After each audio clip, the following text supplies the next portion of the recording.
Inge, firstly, happy 100th birthday. Thank you very much. And were you out in the garden this morning? What were you doing out in the garden? We were making leaves. That's what you do at this time of year. Because all the leaves come off the trees and they've got to be gathered up. It's a lot of hard work. Well, it's pleasant work really because, mind you, you had a bit of rain now so the leaves are heavier, but it's nice work because you're in lovely surroundings and the leaves are beautiful colours and you're in good company. And is that, sometimes when you're working, you look around thinking, this is beautiful, this is why I volunteer. Of course, all the time. It is a wonderful place to be. And it deserves to be kept. You see, Gibberd started the new town, but I don't know if he thought this as a contrast to the new town, but it was certainly his sort of little hiding hole away from London to come up here and be allowed to just enjoy nature around him. And he wasn't going to make it a model garden. He would look at it and then he would think he could put a sculpture here that would look good. And he did this always together with his wife. Both of them agreed on what to put where. And it happened over the years, not planned, but they would come and sit down and look and say, perhaps you can do something in that corner of the garden. And they would either plant something special there or they would get a sculpture. Yeah. Do you have a particular favourite part of the garden? Yes, the Lime Avenue. It's very beautiful. You get a lovely view down there and the trees at different times of year look different obviously, and it leads down to the water, and water in a garden is always wonderful because there's life in it. The light plays in the water and it's lovely to go for walks around there. And volunteering what's your message to anybody who says thinking about volunteering? What's your message? It's a wonderful place to be if you like beauty. So come and join. And do you find that when you come off Gilden Way and turn into here, you think, I'm really looking forward to coming here? Yes, you're in the lane and you think this is good. Yeah. Are you somebody who looks, I know you're 100, you're 100. Are you somebody who looks back, do you look back on the 100 years, do you look to your early life, or are you somebody who lives for the day?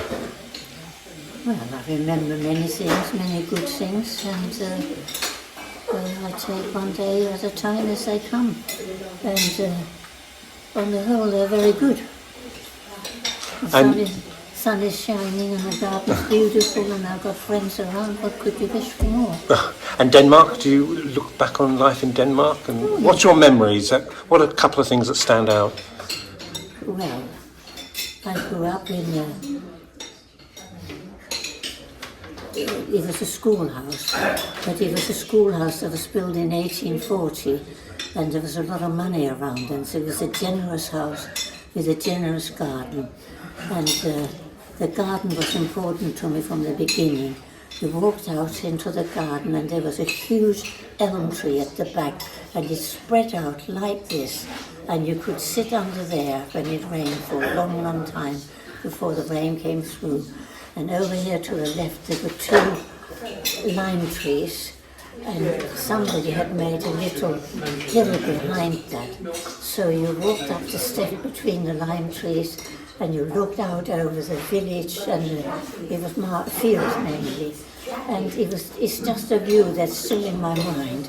So clearly I loved gardens from early on. My father wasn't a gardener.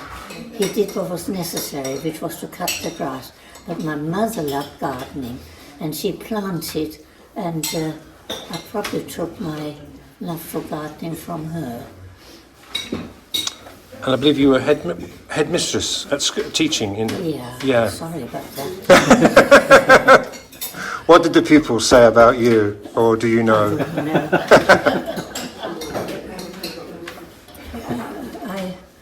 I hope I was fairly kind. That's all I can hope. I hope it didn't make anybody unhappy. Sure you didn't.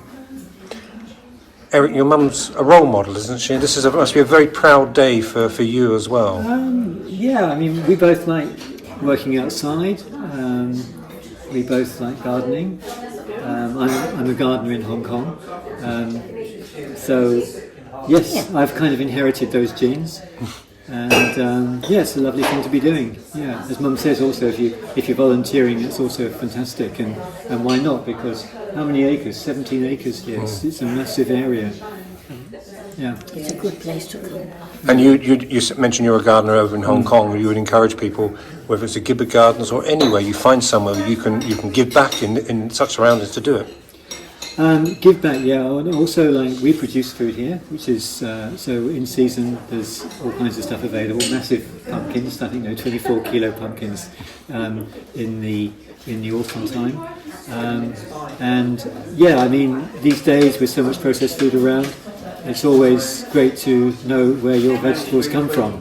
And if you do your own gardens, then yeah, you do. But forgive my ignorance, I have been to Hong Kong twice, but I'm thinking, you're a gardener in Hong Kong. Yeah. Big garden? So I live in what's called the New Territories, not Hong Kong Island, so there's more space out there. And yes, we've been fortunate enough to be looking after quite a large area of land, really. It's not my garden as such, but it's land that we've been able to grow foodstuffs on for many, many years now. Yeah.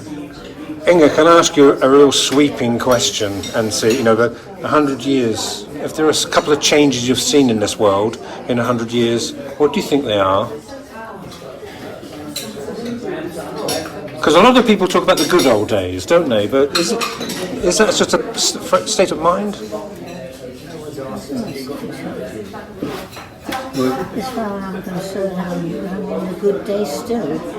But that may be because I'm too ancient to notice many things.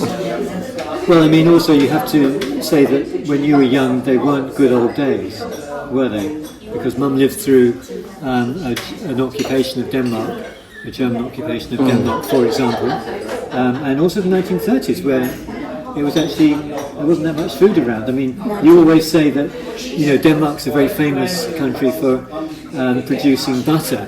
But they never ate any butter in Denmark. Right. Yeah. In our house, it was margarine and butter on Sundays. Yeah.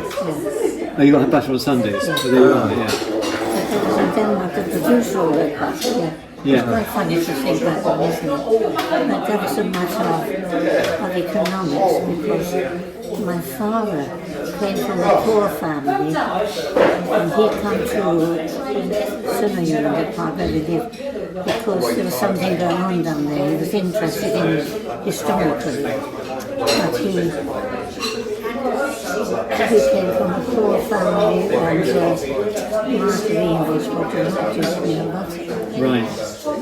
Whereas your mother came from a slightly richer farming From a family. very solid farming family. They had the farm for years and years, and Here we are in Harlow in 2025.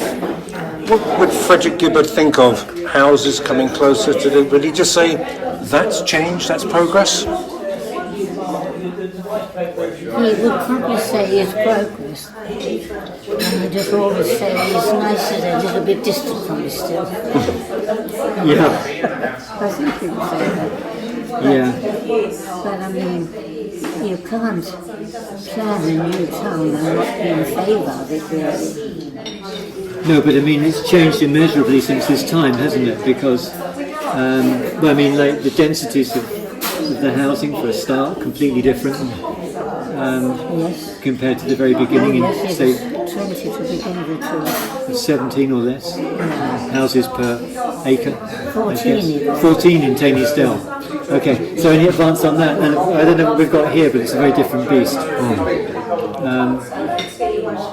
Again, another impossible question. You've got to 100 years.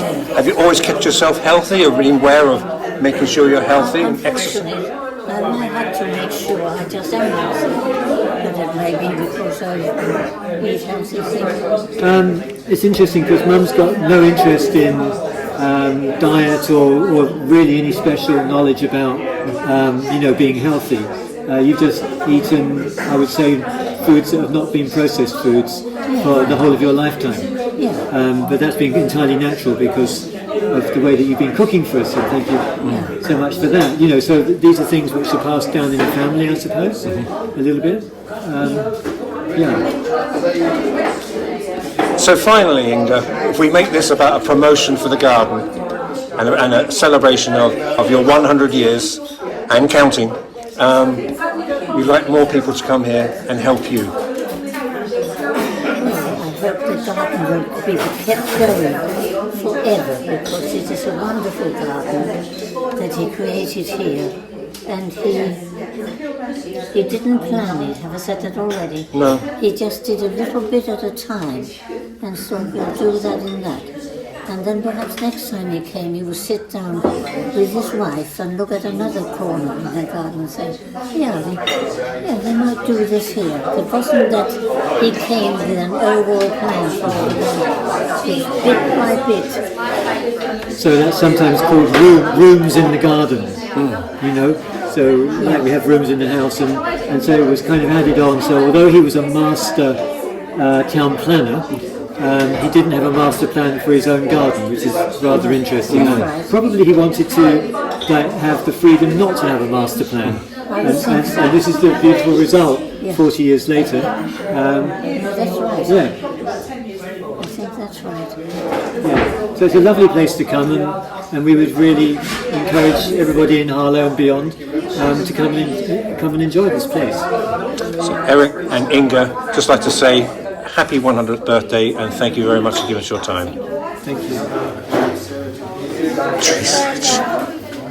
I don't think anybody has ever before made so much fuss on me. But then it is because I haven't been 100 before.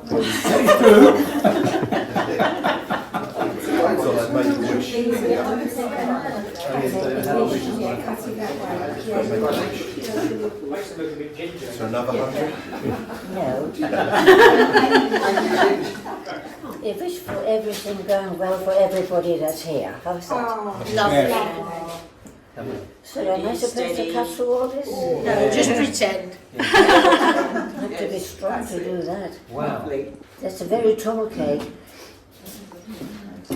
Well, Doreen, I think you're wonderful. I've never in my life been able to make cake. It's chocolate. It is chocolate inside. I'm afraid you're going to die by eating chocolate.